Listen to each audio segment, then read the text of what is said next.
I guess the best way to answer that question is to put it in the context of the time in which I lived and was born. It was in the Jim Crow era. And so everything around me was all about racial injustices, race bias, what we could and could not do, the limitations of what I could dream about and what I could become. And so I guess the best way to answer that is from the very moment that I realized who I was and the world in which I live.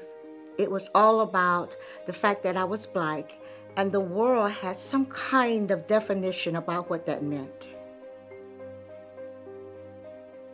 I was a college student in a small town in Alabama, Talladega College, Alabama, and one of my schoolmates was coming home from the Christmas holiday and was beaten brutally because he chose to sit in the waiting room. At that time, the law had been passed that Blacks and whites were no longer segregated to a Black waiting room or a white waiting room. We could all sit in the same waiting room. He took advantage of that, and then when he did, he was brutally beaten. And then we were just horrified by that incident. Martin Luther King came to our school to talk to us as Jesse Jackson and kind of promoted and trained us for the walk the protest that we were going to do. And it was that march in terms of speaking up and standing up for the brutalness that he met with just because he said and did what he had the right to do.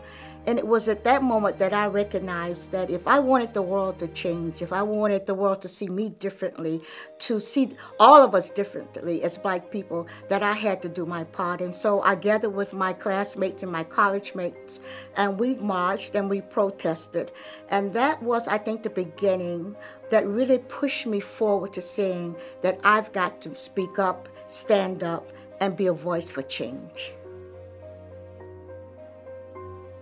Anger, a sense of sadness, always questioning why that we had to endure so much as Black people just to live the kind of life that everybody around us lived. Free, uninhibited, without great limitations, without being hated just because of the color of my skin.